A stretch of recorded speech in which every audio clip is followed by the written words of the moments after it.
back to the Diabetic Diet Show. Today's show is a quick tip about a new tool that I got in my kitchen.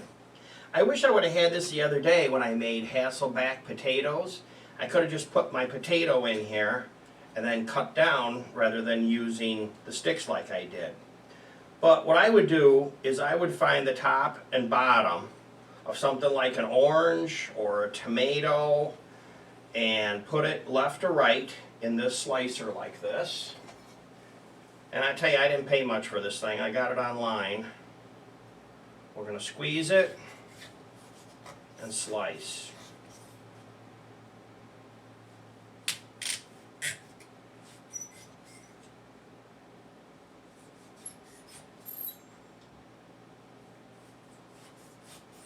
I'm using a chef's knife. A serrated knife might work better.